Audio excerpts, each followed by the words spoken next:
Assalamualaikum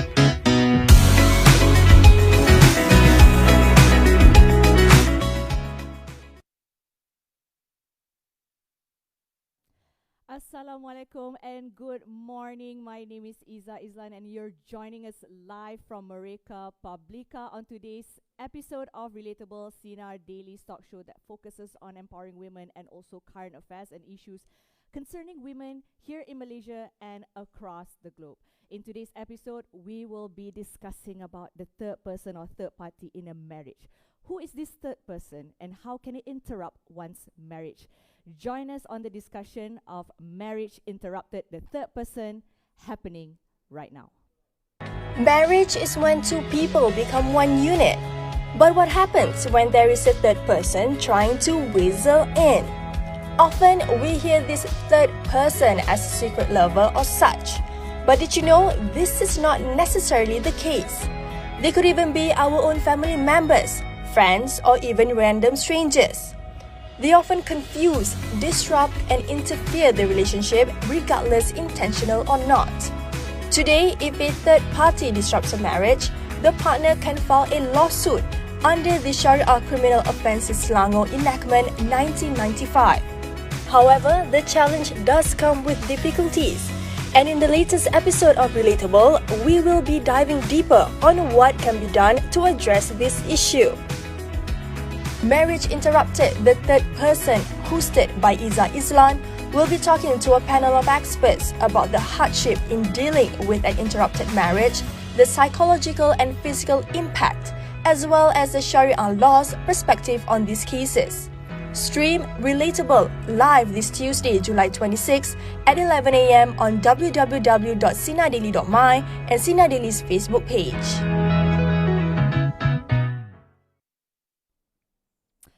A marriage is a partnership that is exclusive to two people. Honest communication and trust are essential to sustaining a relationship. However, it rarely ends in a happily ever after once a third party gets involved. So a misunderstanding, infidelity, and also interference by in-laws are among the reasons why married couples get separated or worse, divorced. This brings us to our topic today, Marriage Interrupted, the third person. So before I begin, I would like to clarify that the third person in a marriage does not necessarily mean or refer to infidelity. It's the one who is brought in to weigh on the marriage's progress or issues. This person can be a friend, a parent, or any family member for that matter, who believes that they are a part of the marriage and have a say in it. So when a third party meddles in a marriage, it deliberately violates its exclusivity and weakens the tie between the two couples. This would lead to many arguments, as we know, which further add strains to that relationship. So based on a study, the first 5 years of a marriage is usually the most challenging, particularly for young couples. For men, 56.2% of divorces or separation were due to misunderstanding, while 11.8% of such cases were caused by their wife's infidelity. So it is not only an exclusive issue that concerns women, but it also concerns men. And a total of 10% of the divorce or separation cases were due to claims of interference by in-laws. Women also gave similar reasons for divorcing or separating from their husbands, and 38% of divorces or separation were due to misunderstanding, and 20.5% due to their husband's infidelity, and 15.2% of divorced women claimed that their husbands were irresponsible. But have you ever wondered what can be done if your marriage was interrupted by a third party? Today, a spouse could file a lawsuit against a third party under the Syariah Criminal Offences, Enactment 1995. But how does that actually work? What are the consequences of that? So we will dive deeper into the topic, including the psychological and also physical impact of dealing with this situation, with the help of our panels of experts today. So I would like to welcome our panelists today who have joined us kindly for this topic ahead of us. So first of all, I'd like to introduce you to Aini Hazika. She's a family law lawyer and social advocate. She's well known all over social media for her advocacy. Thank you so much for being here with us. Thank you for having me. We also have Bawani Shinapan. She is a couples and family therapist from a psychological perspective. Thank you for being here. Thank you for having me. And last but not least, we also have Muiz Nasruddin. He is an entrepreneur and will be talking about the interference in his marriage from his first point of view. Thank you for having me. All right, thanks so much everyone for being here. We want to talk a little bit about who is this third person. So I think it's great if we can just, clearly define this third person or third party before we dive deeper into this topic. This question I would want to ask maybe Bawani and Aini first and foremost on who is the third person in a marriage, maybe from a family counseling perspective and also from the legal perspective. Thank you. I think that's a good question because, we always wonder sometimes what happens in a marriage when it breaks. When I look at the third person in my practice, a lot of times it is about, someone else entering into the marriage. So we're looking at affairs that's happening. And a lot of times when they come in, there is definitely interruptions, as we are talking about today, interruptions by loved ones. And especially looking at mother-in-laws, coming in. And that intrusion, we look at it in family therapy as intergenerational intimidation because there is such a strong force that sometimes just disrupts and wrecks a marriage as well. Mm-hmm. Yeah. Maybe Aini, you would like to add to that from the legal perspective? All right. So very funnily that the legal does not have actually a legal definition of a third party.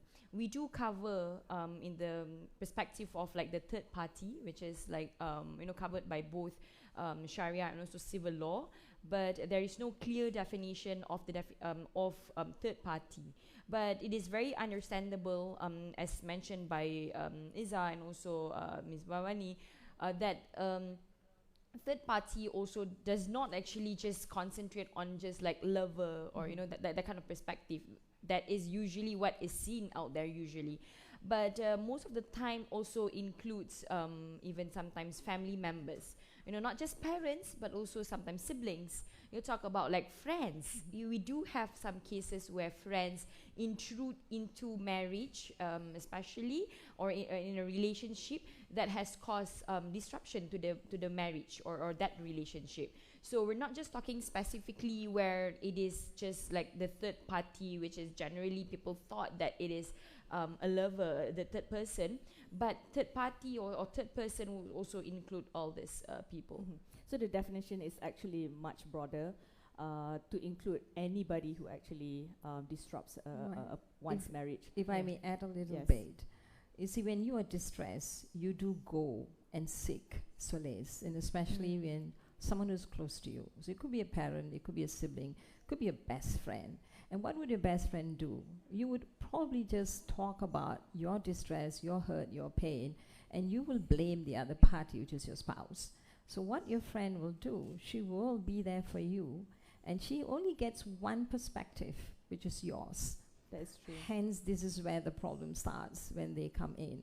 Yeah. Right. So it is also important to see on the other side of the coin. Muiz, perhaps you can share a little bit about your experience and where this kind of like third-party interruption occurs.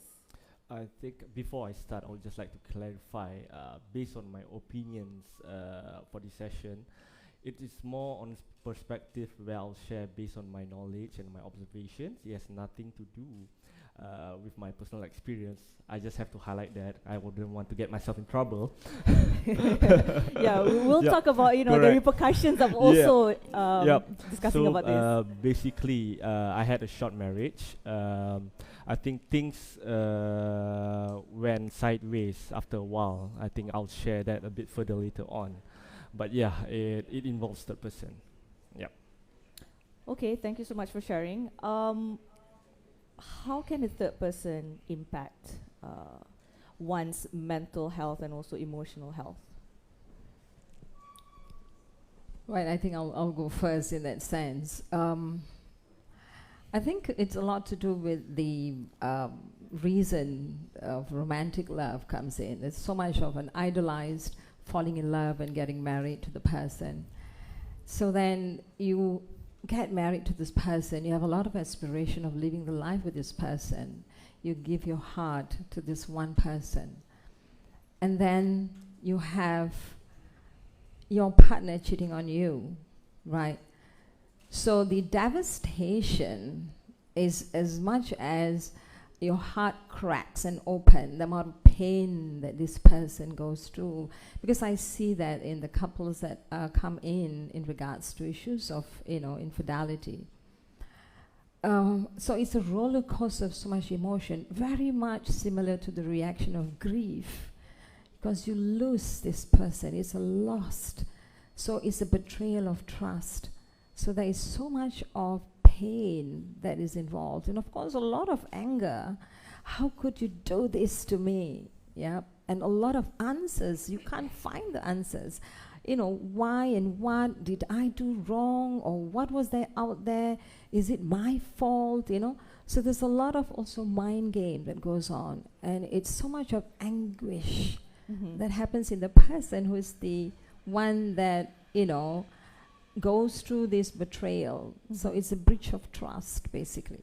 Yeah, I guess there's also that element of, couples going into a marriage being slightly naive and, hoping for the best in a way, wanting only the best case scenario to happen to them and not prepared enough for come what may, basically. Is that so wrong? Wanting a happy ending or a happily ever after. Does that blindside couples going into marriage? I think there's nothing wrong with having that. That's hope, and that's great for humanity as well. The thing is that there's a lot of other factors that's involved. In my practice, what I see, if your marriage is not healthy, there wasn't enough nurturing that you do. You're not there for your partner. You're not emotionally engaged with your partner. There's distance. There's disconnection. There's no emotional connection. A lot of affairs that happens for women is got to do with this emotional connection. That's what they seek for. So it's about intimacy. So intimacy is about not just physical, but it's also emotional intimacy. What are the things you do together is also intimacy. Having recreational, that's the same genre, intellectuality, you're on the same page. All those are something that adds on to nurture your relationship. Yep. And couples, when they have children, that's why you see a lot of other things they need to manage as well as parents. So there's more distance that goes on. So an unhealthy marriage opens the door for a third party to come in. What do you think, Moise? Do you think that is the basis of the foundation of a marriage needs to be strong? If a marriage is strong enough, then a third party or third person won't be able to, interrupt the marriage? Or what do you think? Or it's still open to that kind of risk? I think based on my personal point of view, sorry, I prepared some notes so I wouldn't go off track. I believe the third person intervention in a relationship can happen to anyone, not just in marriage. It can happen to your lover, your fiance, or probably your crush, or like you said earlier, in terms of family involvements or friends. So it can affect in many ways, in terms of mentally, emotionally, and even physically. It makes you question yourself, your worth. Are you actually worth it?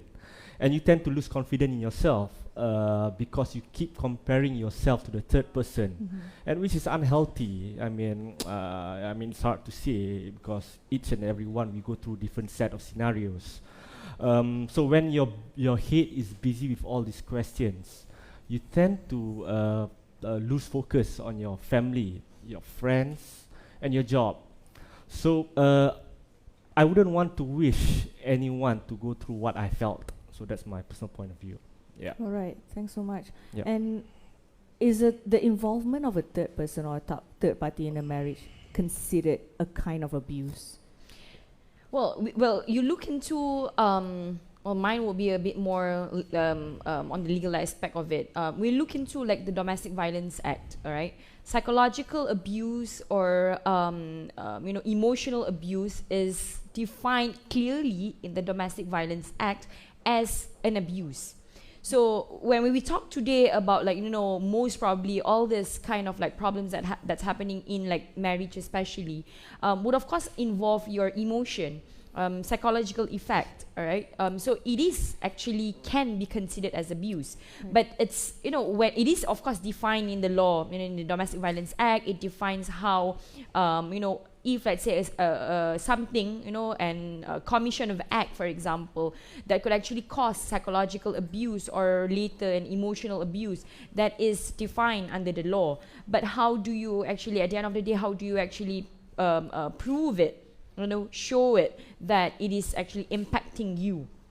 Right? That's actually most of the problem. So under the law, it says yes, but of course, when we talk about it outside, you know, when we talk about it publicly, for example, it's how not easy actually most of the time for you to explain and tell how it has actually impacted your confidence, as said, you know, impacting your job, your life, for example. So it's not just easy as what the law says, but there is law that covers it. Yeah, so then how can, okay, just for the benefit of everyone out there, under what provisions, and in the law, there's the Sharia law as well, and the civil law that allows a third party in a marriage, I guess, to be charged? All right, so as shared earlier, that, you know, under the Syariah Criminal Offence, especially in Selangor, there are other states that have like sort of like similar kind of provision. But in Selangor, for example, we shared those in Selangor and Kuala Lumpur and Wilayah Persekutuan. There is, of course, a provision under section 32, 33 and 34 that stipulates actually what is actually the circumstances, you know, that can cause third party involvement. For example, inciting or influencing a partner to leave the marriage is an offense. You see, sometimes people thought that, you know, oh, it's just somebody who just come into the marriage, and, you know, you have to be specific on how the intrusion of a person, of a third party into your marriage would cause sort of like something disaster in the marriage or in the relationship. So the act specifically tells you inciting or influencing a person or a partner in that marriage, for example, to leave the marriage, number one. You also have a section or provision that says that, you know, if a person is influencing a person, a third party influencing a partner to neglect their responsibilities as a husband, as a father, or as a wife, or in the marriage, that is actually a crime under the Sharia Sharia Criminal Offence.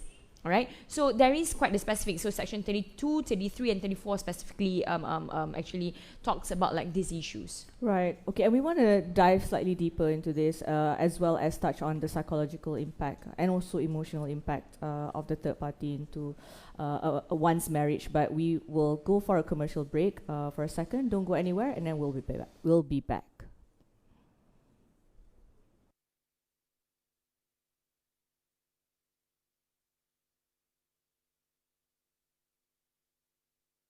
Hello everyone, my name is Anas, and today's episode of Dazzle, we are here at Hype Vault, one of the best places to go if you're looking for the rarest street item in the market.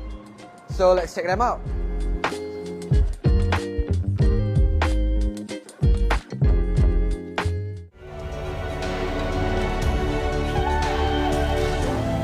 I'm Raja Jasrina Arshad. I'm the founder and CEO of Purely Bee.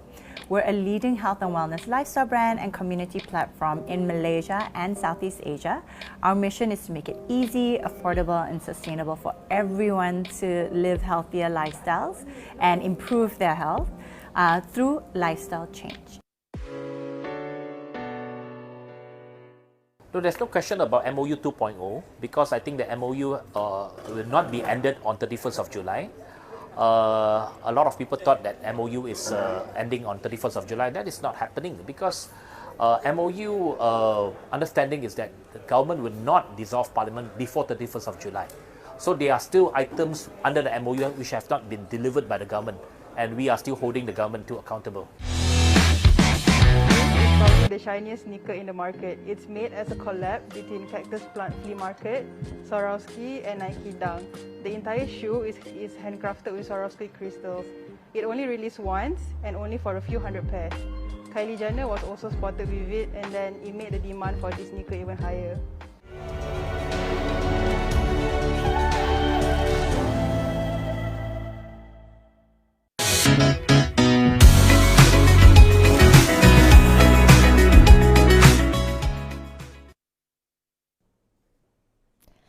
Welcome back. You're still watching Relatable on Sinar Daily with me, Izza Izelan. We have Aini Hazika Bawani and also Mu is sharing their perspective on marriage interrupted, the third person. So we want to delve deeper into this. Just now, Aini, you did mention that there are provisions under the law for to charge a third person. However, I don't think anyone, it's like a prenup basically. No one like goes into a marriage wanting like the worst to happen, especially if, how are you going to collect evidence, to charge someone with this? And also, if it involves a family member, for example, as the third party, there's this stigma or there's this taboo or like just a level of respect, for a family member. Like, I'm not going to charge that family, but he or she is affecting my marriage in a negative way. So how does one go about with this? Well, you see, when we talk about the law is very straightforward. There is law and how you want to execute it. All right. But of course, I've seen a lot of like clients actually come and tell that, they know things like this happen. Not just like, as mentioned, not just like a lover, for example, but also involves family members, right? Number one, it's quite a culture, right? As you said earlier, like, a level of respect that you have to like portray to your family members. And when that happens, it actually comes back to the question of like, should I say no to my mother? When, for example, let's put it like a condition here where you're talking about like a mother-in-law, for example, right? And do your husband tell the mother, oh, please do not intrude in my relationship? It's like affecting my relationship with my wife. Do you say that to your mother? No, but that's the discussion that we can have today, which is like, to what extent, what kind of like boundaries we take in. That's what we've been discussing just now.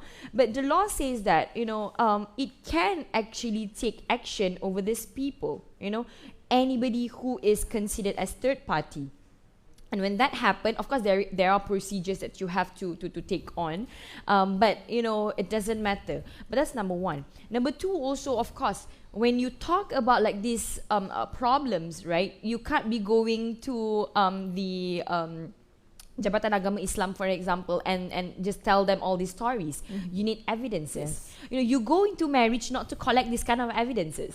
Right? You go into marriage to cherish like all the memorable parts of it, all the fun parts of it. You don't go into marriage and, dig into your husband's life or your wife's lives, for example, to just collect evidences that you think that, can help you in your sort of like case, number one. But number two, also, most importantly, is that, people don't realize that these things happen. Mm-hmm. Especially when it comes to like because we have to understand that when it comes to law or the legal part of this aspect is that you need evidences to help you. Yes. Yeah. So it's not that easy. It definitely is not. Marriage is as it is pretty messy. There's ups and downs, like Bawani mentioned. It's a roller coaster. But Muiz, perhaps how do you navigate this period? When you were going through it in your life, when did you actually realize like, oh, okay, like I'm faced with something now? I think I'll just keep it short.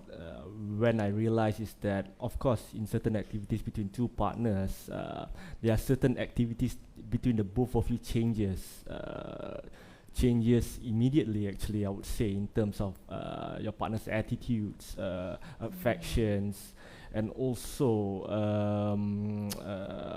how do I say this, attitudes, affections, and also your daily routines. Okay. Yeah. So I think at the moment of time, it really gave me a strong sense of there is a third person involved. There's something wrong with the marriage going on. So that's how I started to sense it. Yeah. Yeah, so usually one person can start sensing something's changing or something's different now.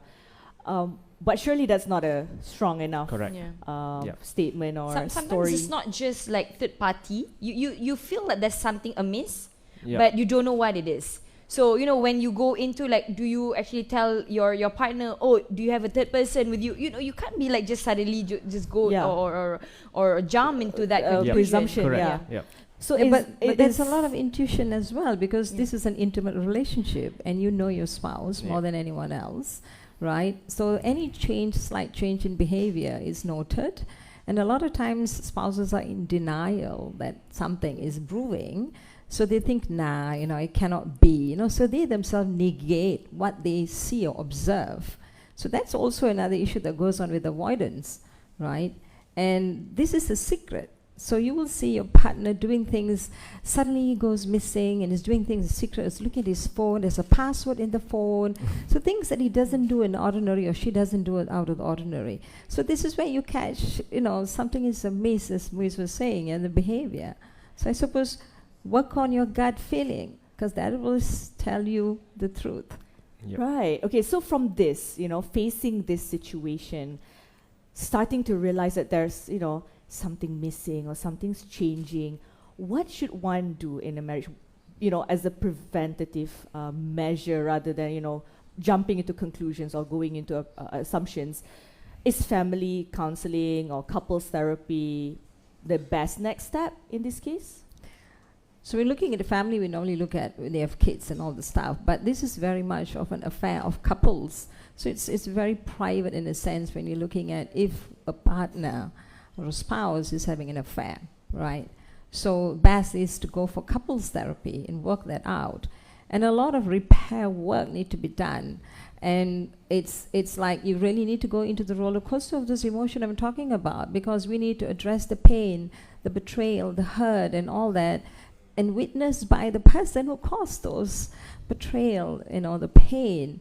And then we need to see remorse in order to repair. So then to repair the trust again is rebuilding trust. So I'll agree with what Esther Perel has mentioned in regards to, you know, the two parts to, you know, looking at affairs, we're looking at third-party interruption of a marriage. One, we're looking at, the first one is the betrayal itself, and then the pain and the hurt. And the second one is about growth and discovery. So couples who come in want to work their marriage, that means they do look at the strength they have that they built. And this is a setback, a terrible setback, devastating setback, but there is still strength and hope in their love and care for each other. And then we move forward. Right. So there are multiple layers and levels to this actually to work into a marriage. Muiz, do you face any of this, like, you know, hurt and all that before you actually decide to take action? Of course, without a doubt, I was completely heartbroken, like Bawani has mentioned, your heart shattered into pieces. But at the end of the day, I mean, that's life. Things happen for a reason. So you just got to move on. And also, I mean, it's not only the third person to blame completely. Yep. So just to answer your question, of course, I did felt hurt. Yeah, this is the work that Bawani is mentioning. I suppose it takes two to tango. Correct. You know, both parties have to work on it, and then Correct. you know, of course, Correct. when there's a, you know, external factor, then you'll be strong enough. But at what point do you realize, like, okay, I want to take action, I want to do something? I think Is it more for a respect for yourself, or what was it? I think in terms of at the end of the day, it's your happiness that matters. I mean, you're going through with it. It's important because the other party does not concern of your happiness anymore. So you got to focus on your own happiness. So at the moment of time when I decided what I need to do next, I think, of course, not many people want to hear this. I get myself close to religion, and I got my answers through there. So that's where I decided, you know, I think this is the best thing I need to do for myself. Yep, these are the next steps that I need to do. Right. Yep. And honestly, it takes a lot of courage, because when people say taking action, it sounds so simplistic. Correct. But actually, taking action is a long process, right? From the legal perspective, it takes a lot of resources. You know, you've got to include a lawyer in this, and then there's the, you know, I don't know. It takes from weeks to months. And then you had to go through the pandemic, which Correct. takes a longer time. Yep. It was stressful actually. Yeah, how was that experience? It was draggy because I wanted to get it over and done with. But during the pandemic, during the PKP, the courts weren't open, and there weren't any digital court live sessions back then. So I think in a good way, it stretches the waiting period time. It sort of cools me down. So that's where you make the right decisions. Yep, and just to share with you, Aini was actually my lawyer. Okay, so when one decides to take action, or do something about this, believing, trusting their intuition and finding out that it's true, and realizing that okay, there is an external factor impacting my marriage, and that person wants to do something about it. What is that process like for this person? Okay, let me just, briefly say that going through the legal procedure is definitely not weeks, not just like 1 or 2 weeks that we're talking about. We're talking about like months most of the time. So the first thing is that when clients come and, tell what are their problems, the first thing I identify, like, do you first need counseling or you actually have decided to go for legal action? So when you talk about legal action, not like taking action per se towards like the person, but actually towards yourself as well. What do you want to do with like this whole problem that when you come to me? So the first thing is that to identify whether you need a counseling. All right, which at that point of time, or most of the time, I would like, okay, I think based on what I have listened, I think you would rather go for a counseling or therapy first. So these are the lists you might want to choose, and I'll probably just like Google it something. But when a person or a person comes to you and tell that they are already adamant, they already have decided on what to do, what kind of like action they want to take. That means they have done the research. They know like what they have to go through. So because to be very honest, I said earlier that this whole legal proceeding would take months. All right, and in fact, if it is actually a contested one, all right, there are contested cases where it could actually stretch to like years, which is pretty much very very suppressing towards someone, all right. Of course, going through that going up and down court, your lawyer telling you, I need more evidence. As I said, you don't go into marriage to collect this kind of evidences. Yes. So these are the problem, that I would usually tell the clients, okay, this is like the process. Are you willing to go through the process? Not negating the fact that they have the right. Of course, they have the right, but of course, you also have to tell them these are the processes. Right, yeah. Right, so for consultation first as a first step. And on the flip side, honestly, there are also couples who realize this impact on their marriage, but they've chosen to stay with it. They've chosen to, I'm okay. I'm okay with this external party being involved or meddling in my marriage. So we'll talk about that on the flip side after this commercial break.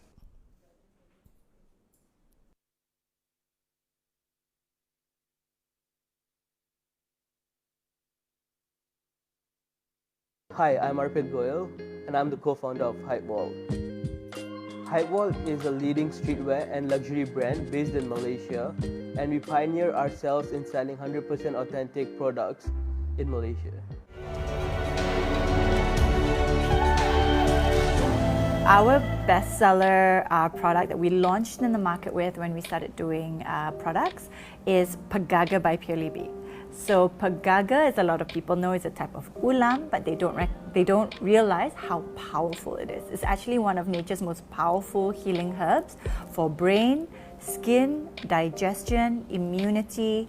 And so Pegaga by Purely Bee is actually an ancient herbal remedy, not just Pegaga, but turmeric leaf, papaya leaf, habatusara, green apples, and dates. So it's actually very refreshing and delicious. It's not bitter.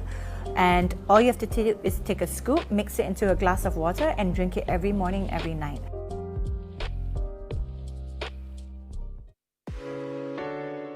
UMNO president is not in favor of a longer period. They wanted a snap election. They wanted a parliament to be dissolved as soon as possible. As far as we are concerned, we are not in a hurry. We think that the rakyat comes first.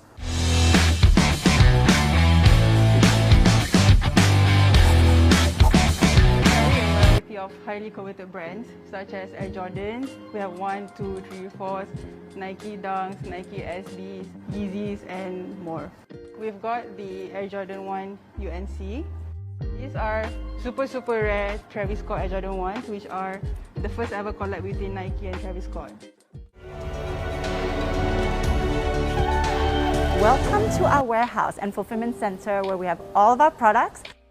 The condition we needed was in terms of temperature, cool temperature, and low humidity, right? So for us, this, as you can see, it's a lot of ventilation and the ventilators, and it's like dark, and you can feel it's cool compared to other parts of the warehouse.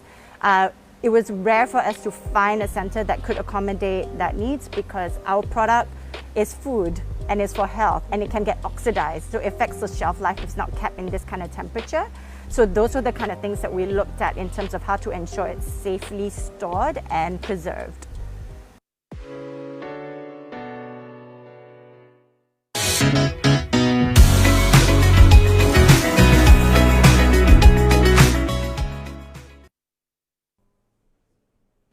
Hello, welcome back. You're still tuning in to Relatable Sinar Daily Stock Show with me, Izza, Aini Bawani, and also Muiz, live from Mereka Publica. So we've been talking about, going about and taking action when there's external parties or a third person involved in one's marriages. But there are also couples.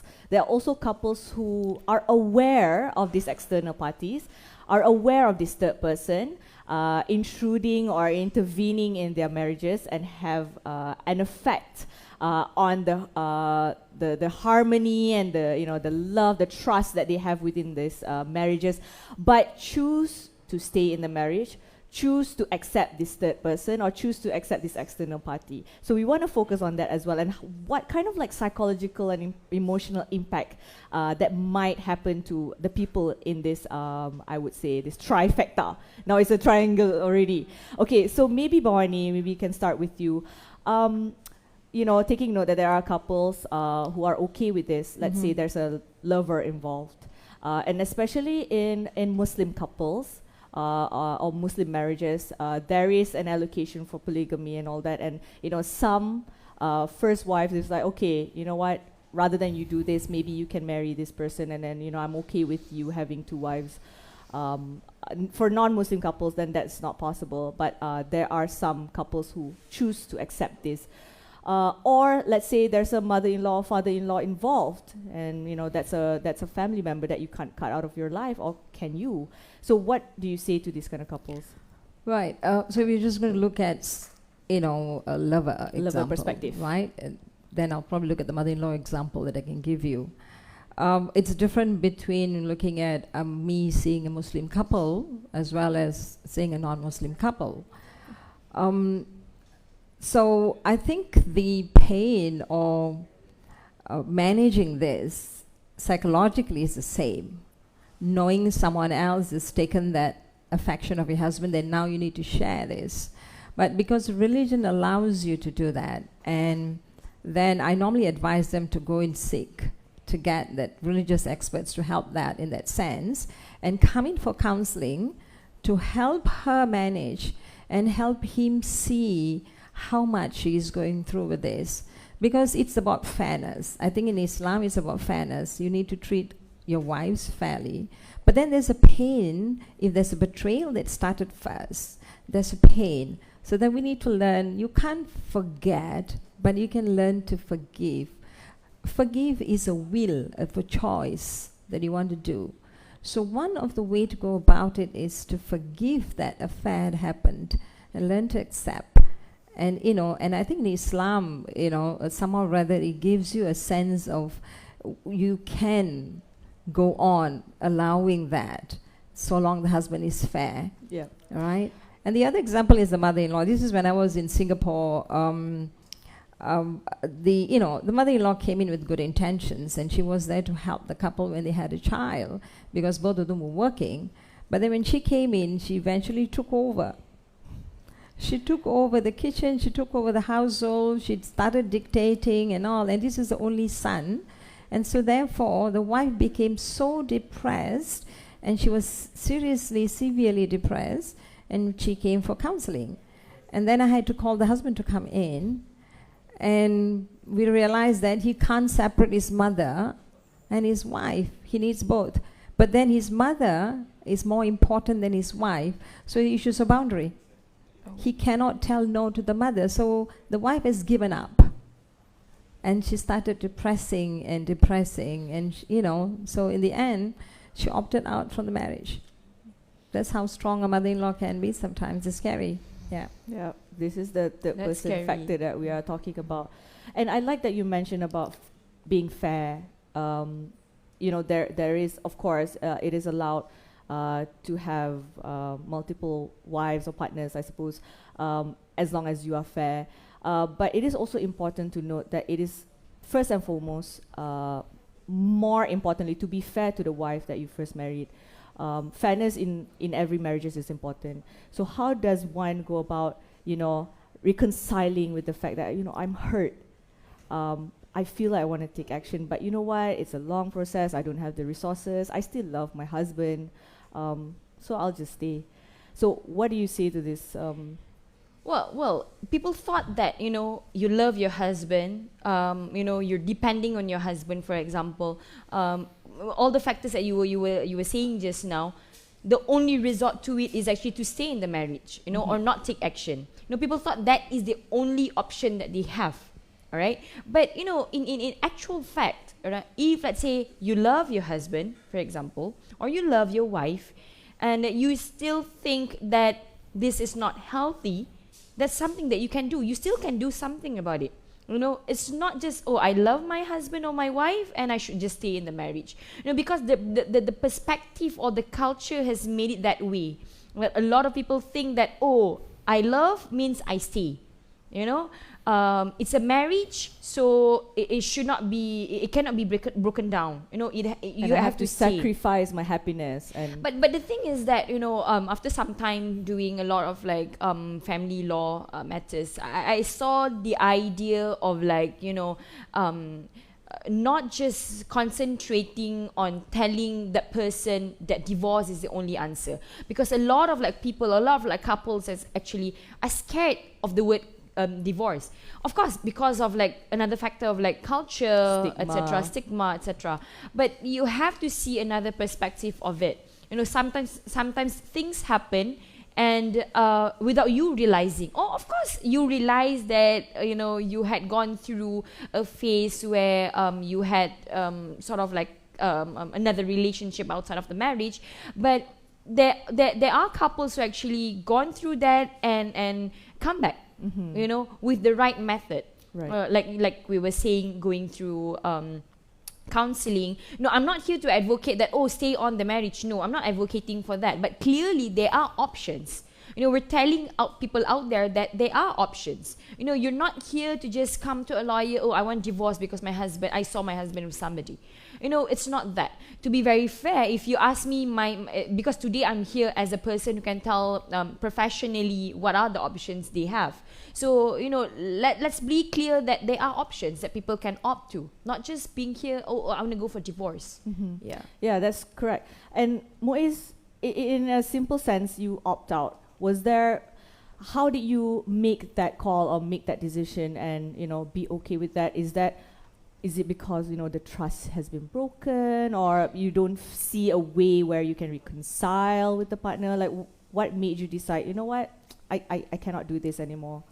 I think based on my experience, of course it's a tough decision to make. You don't want to get divorced. You want to be married, correct? You don't get married to get divorced. So basically, when it happened the first time, I wanted to fix the marriage. Of course, there was some shortcomings from myself. But when it happened the second time, it has gone too much. I can't keep up with this. It's not healthy for me. It has become a toxic relationship.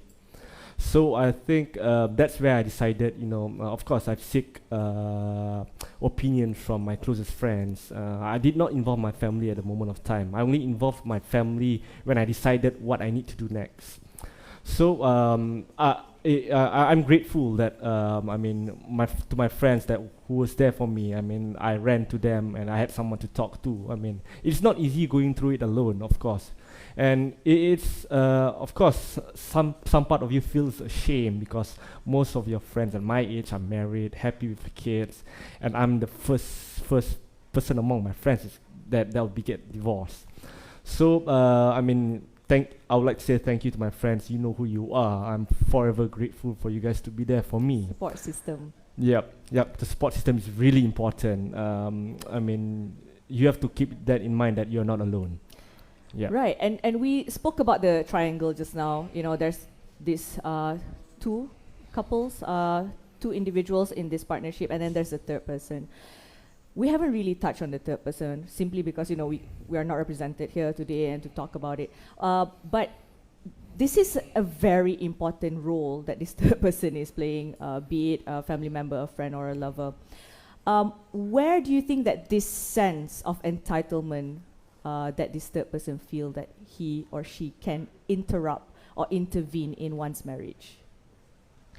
Well, sometimes the third person wouldn't see it as an interruption. You see, I think that answers like the whole question of entitlement, because they don't feel like they are interrupting. It's mutual. You know, most of the time when you talk about this, it's mutual, because it takes two to tango. You can't be having me wanting you without you wanting me, right? So it's perfectly there. That is where the sense of entitlement comes in. Yep. You know, I'm not here to interrupt because he's there for me as well. So something like that. I think that's my perspective of how I see it. What do you guys think? Well, I'm looking at it as, you know, protectiveness. So you see parents coming in because they see their child in pain, regardless of the age. Can be an adult who's 40 years old as well, or 50. They come in because of the protectiveness that families have and the dynamics, that they need to protect the child now.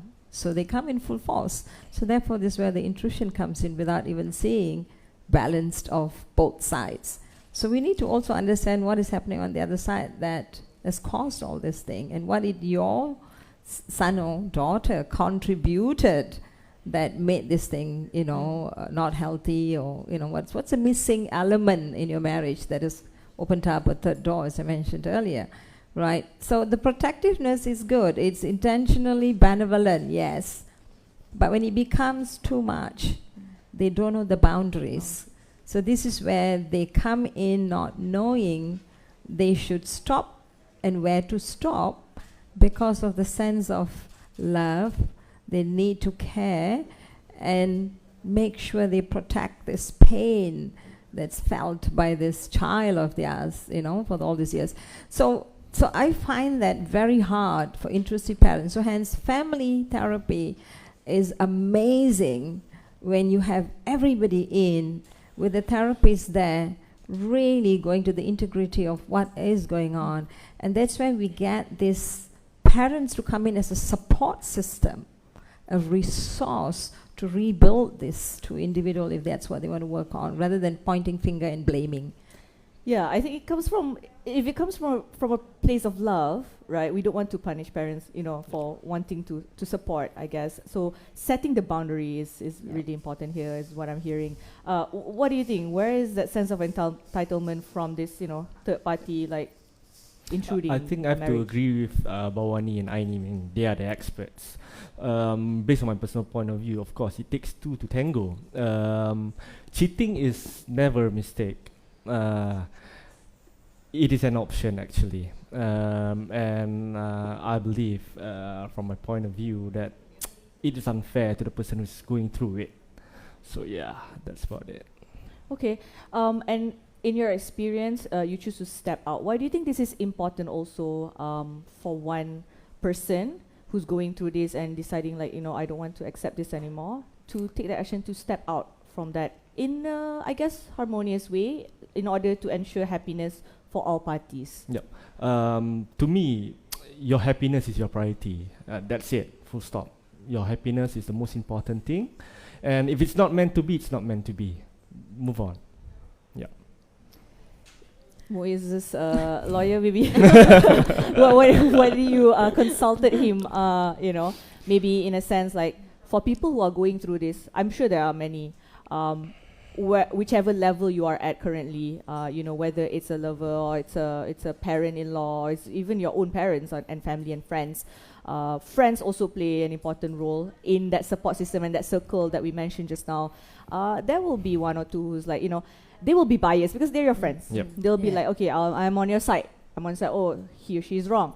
But that might tip the scale a little bit, and they might not be coming from an objective perspective, you know, because again, they want to protect their friend, or they want to protect their family member. So where does the support system come in, and at what point do you listen to them and consult with them or not? When a person comes to see a professional, like for instance, in my place right now is actually as a lawyer. So when clients come to see you, I hope Muiz would remember, the first thing I would actually ask is like, why do you come and see me? Yep. Okay, so there's two perspectives of it. Number one is, do you have an intention? What is your intention? So do you come to see me because my friend asked me to come and see you? Okay, but without understanding like what is my role as a legal expert. Secondly is that I would usually ask, what kind of like support system do you have? You know, if let's say you actually choose, you take in the option of going through divorce, the first thing that is the most important thing is actually support system. So usually I would be asking clients like this way. No, but when the first question, if they say that, no, my friend asked me to see you, you might be able to settle my problem. No, I'm not here to actually settle anyone's problem. I'm here to assist my client with the options that is put on the table. Right? So this is actually trying to be fair, because you know, as a professional, you can't be just, of course, they hire you, you have to like act on their instruction, of course. But as a legal personality, you have to actually tell them like what are the options, all right? What are the legal repercussions, you know, especially going through this whole process. Yeah. And I want to touch briefly, just a little bit about going through this also publicly, because this is in itself, in going through it individually is already very traumatizing to most people, but having to go through it publicly, how does that add to your experience navigating that period of your life? Oh, that's a really tough question, actually. Because, well, I had my reasons, of course. I don't think I'm quite comfortable of sharing why I ran it publicly, but of course, the pressure is there. Sorry, excuse me. The pressure is there. But I tend to, to me, it's just voices and noises. So I just put it aside. Just focus on what I need to do next. That's about it. Yep. So at the end of the day, your happiness at the core of this, and why you take action and all that, is to honor your own, to respect yourself, basically. Yep. Okay. So we want to get your perspective, just to wrap up, on your final thoughts, and also, you know, some advice for people who might be going through this, whether alone or together, at whatever stage they are in their marriages. What kind of advice can you give to the couples out there? For me, as somebody who is in the legal profession, I think most importantly, when you come and seek help from a lawyer, you have to understand that they will table to you their perspective as a legal expert. All right, they will table to you the options that they have. But I think most importantly is also to tell, you know, we are able to actually tell our clients what our options they have. And most importantly is like, you know, when they speak to you, you would actually know how to navigate and tell them, you know, this is what it is. With that, I think, you know, before you actually choose who to seek help from, it's also important to know what are their roles as a professional. Right. Okay, before we go to Bawang and also Muiz on final thoughts, we do have a question, I think, from the audience. Okay. Yes, please ask your question and introduce yourself. Hello, good day everyone. My name is Hureen. So my question is for Ms. Aini. How long does the legal process take if a person decides to get a divorce if there's a third person interference? Thank you. Thanks so much. All right. I think we talked about this earlier. Well, we're not talking at all about like 1 or 2 weeks. Nothing happens within that period. It's only usually consultation happens like the first month, all right? But if let's say you decide to go for divorce, it would take some time, obviously, especially if it's not contested and both parties are civil to just go through the mutual process. It's fast, probably like 3 months, for example. But if it's contested, the other party would say no to whatever you claim in your court papers, that would take longer time. Especially in Sharia and sometimes in civil as well, it could drag to like 1 or 2 years just to get a divorce, because you have to actually obviously this is a court where you have to actually substantiate your stories with evidences. You can't just be going to court, oh, this is my side of the story and you please decide. No. So it will take like longer time. So anecdotes don't get you far, I guess, in the proceeding. No hearsay. Yes, no correct. hearsay. Yeah. Okay. Does that answer your question? Okay. Do you have any other questions from the floor? No, okay, cool. So if any of you at all watching at home or wherever you are watching online, if you have any questions, do type it in the comments. Perhaps our panel can get to it and answer it maybe after the show in the comment section. So we do want to keep it interactive, and I understand that we might not be able to cover everything because this is a heavy topic. So if you do have any questions, don't be shy. Just type it in the comments and we'll see to it.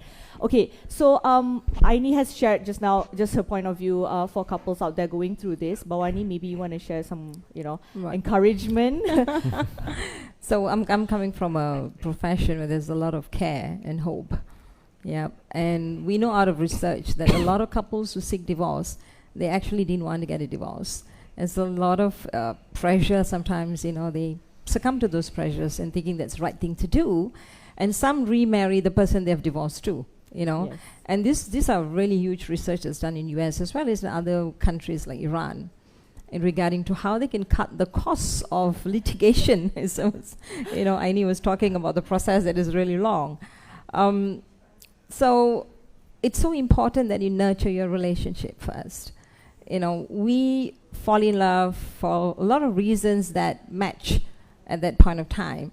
But if you forget to nurture your relationship over time and don't catch the differences that's causing these conflicts, and we look at conflict as very important part of understanding each other deeper. So the thing about conflict is that when you have a conflict, what do? Do you actually sit down amicably and understand what was that about to rebuild the connection, or you withdraw and shut down and have cold wars? So that's why conflicts are very important, is how you manage it. So you keep on repairing every time about your relationship, and that gets better.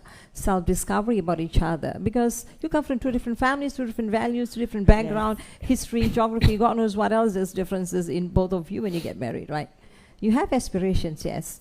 So nurture those relationships, and that healthy relationship is what you need to lean on. And I don't think it has rooms for any other door that would open for this person to go, unless there is some personality issues in regarding the person, like there's a research about narcissistic personality would probably go in astray, or you have a family where there's a lot of infidelity going on.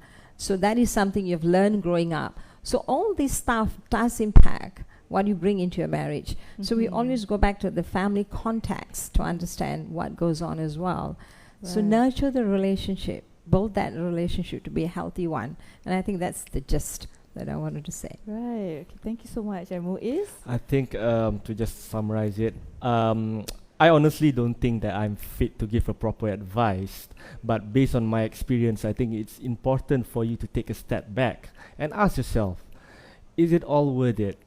And just to add on to that, it is important to forgive, because it makes so much easier to move on. Trust me. And I would like to highlight that men can be victims too. I know it does not sound macho for a guy to talk it openly. We need to break the stereotype. And if any of you out there who's going through this, please really seek help from your closest family and friends. And remember, your happiness is your priority. Thank you so much. Can we just give a round of applause for our panelists here? And I do want to point out that Muiz, thank you so much for bringing that courage into our talk today, sharing from your point of view and your personal perspective. So that takes a lot of bravery. And also, I think, reconciliation with, how things have been going. And I'm sure there's also growth on your part, growing into this new person that you are, despite what has happened. So thank you so much for that. Thank you. And we have come to the end of our episode of Relatable this week. We have been talking about the third person, marriage interrupted, the third person here at Mereka Publica. We want to say thank you so much to our friends here at Mereka. It's such a nice space. Do come and check it out.